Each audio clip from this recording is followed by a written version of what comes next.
ಕರ್ನಾಟಕ ಕಾಂಗ್ರೆಸ್ ಸಂಘದಲ್ಲಿ ಮತ್ತೆ ಸಿಎಂ ಪಟ್ಟದ ಹಳೆಯ ಕಿಡಿ ಹೊತ್ಕೊಂಡಿದೆ. ವಿಷಯ ಏನಪ್ಪಾ ಅಂದ್ರೆ, ಇತ್ತೀಚೆಗೆ ನಡೆದ ಒಳ ಮೀಸಲಾತಿ ವಿಚಾರ ಸಂಕಿರಣದಲ್ಲಿ ಸಿದ್ದರಾಮಯ್ಯನವರು ಆಡಿದ ಒಂದೇ ಒಂದು ಮಾತು ಈಗ ಕೈ ಪಡೆಯಲ್ಲಿ ಭಾರಿ ಐಡ್ರಾಮಾಗೆ ಕಾರಣವಾಗಿದೆ. ಆ ಕಾರ್ಯಕ್ರಮದಲ್ಲಿ ಮಾತನಾಡಿದ ಸಿದ್ದರಾಮಯ್ಯ, ಅಧಿಕಾರ ಹಸ್ತಾಂತರದ ಸಂದರ್ಭದಲ್ಲಿ ಹೈಕಮಾಂಡ್ 4-5 ಜನರನ್ನ ಡಿಸಿ ಮಾಡಲು ಪ್ಲಾನ್ ಮಾಡಿತ್ತು. ಆದ್ರೆ ನಾನೇ ಮಧ್ಯಪ್ರವೇಶಿಸಿ ಡಾಕ್ಟರ್ ಪರಮೇಶ್ವರ್ ಒಬ್ಬರೇ ಸಾಕು ಅಂತ ಹೇಳಿ ಅವರನ್ನ ಡಿಸಿಎಂ ಮಾಡಿದೆ ಅಂತ ಹೇಳಿದ್ರು. ಅಷ್ಟೇ ಅಲ್ಲ, ಒಳ ಮೀಸಲಾತಿ ವಿಚಾರದಲ್ಲಿ ಸಚಿವ ಸಂಪುಟ ಸರಿಯಾದ ನಿರ್ಧಾರ ತಗೋಬೇಕು. ನನ್ನ ಮಾತನ್ನ ಸಿಎಂ ಡಿಕೆ ಶಿವಕುಮಾರ್ ಕೇಳ್ತಾರೆ ಅನ್ನೋ ಭರವಸೆ ನನಗಿದೆ ಅಂತ ಹೇಳಿದ್ದಾರೆ.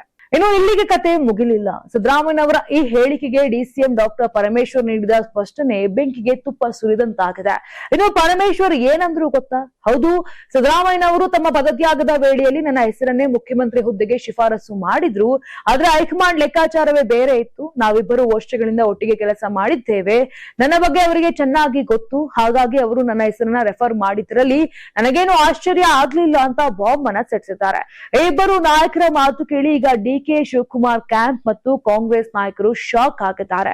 ಅಧಿಕಾರದ ಹಸ್ತಾಂತರಕ್ಕಾಗಿ ದೆಹಲಿಯಲ್ಲಿ ಸಾಲು ಸಾಲು ಐಡ್ರಾಮಾ ನಡೆದಾಗ ಡಿಕೆ ಶಿವಕುಮಾರ್ ಅವರಿಗೆ ಸಿಎಂ ಪಟ್ಟ ಸಿಗಬಾರದು ಅನ್ನೋ ಕಾರಣಕ್ಕೆ ಸಿದ್ದರಾಮಯ್ಯ ಕೊನೆ ಕ್ಷಣದಲ್ಲಿ ಪರಮೇಶ್ವರ್ ಅವರನ್ನ ಸಿಎಂ ಮಾಡಲು ಹೈಕಮಾಂಡ್ ಮಟ್ಟದಲ್ಲಿ ಗೇಮ್ ಪ್ಲಾನ್ ಮಾಡಿದ್ದಾರಾ? ಡಿಕೆಶಿಗೆ ಪಟ್ಟ ಕಟ್ಟಲು ಸಿದ್ದರಾಮಯ್ಯನವರಿಗೆ ಮನಸ್ಸಿರ್ಲಿಲ್ವಾ ಅನ್ನೋ ದೊಡ್ಡ ಪ್ರಶ್ನೆ ಈಗ ರಾಜ್ಯ ರಾಜಕಾರಣದಲ್ಲಿ ತೀವ್ರ ಚರ್ಚೆಗೆ ಗ್ರಾಸವಾಗಿದೆ. ನಿಮ್ಗೇನ್ ಅನ್ಸುತ್ತೆ? ಸಿದ್ದರಾಮಯ್ಯ ಮತ್ತು ಪರಮೇಶ್ವರ್ ಅವರ ಈ ಹೇಳಿಕೆಗಳು ಕಾಂಗ್ರೆಸ್ನೊಳಗಿನ ಗೊಂದಲವನ್ನ ಎತ್ತಿ ತೋರಿಸ್ತಿದ್ಯಾ? ನಿಮ್ಮ ಅನಿಸಿಕೆಯನ್ನ ಕಮೆಂಟ್ ಮಾಡಿ.